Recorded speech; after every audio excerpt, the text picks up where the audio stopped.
Bueno, matematikak lantzeko hainbat aukera dekoguz. Kasu honetan, arrautzak kutsak kolore ezberdinetan marrautu ditugu, eta orain, hemen daukagun, preparatu dugun kutsa honetan, seriazio bat egin dugu, bai?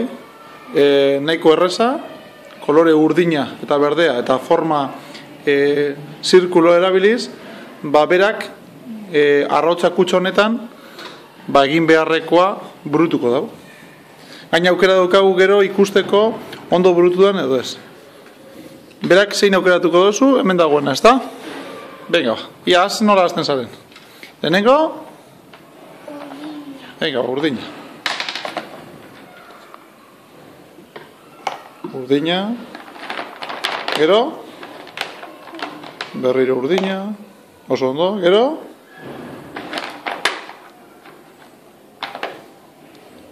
Berdea, oso ondo.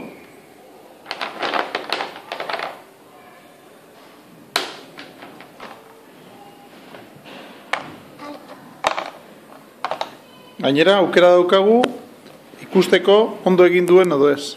Bai? Gainean, edo horrian mugituz. Bai? Eta, baita egin dezakeguna fitxa honeri beste buelta bat eman, eta beste erabateko ariketa bat egin. Beste ariketa mota bat. Ikusten duzuenez, material oso erreza, gela guztietan daukaguna, eta arrautzak kutsak erabiliz, beste mota bateko ariketak egin ditzakeguz. Dadoakaz, dadoari gometza jarri, zenbakiak, eta batuketa bat egin daikegu. Bai?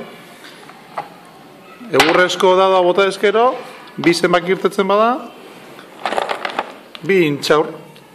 Bat, bi. Beste erabateko dadoa bota ezkero, beste bi, pinponeko, bi pelota. Eta dena lurzoruan jarri ezkero, lurzoru horretan zenbat intxaur eta pinpon pilota daukaguz, bat, bi, hiru eta lau. Hauze da dana. Eskerrik asko, agur.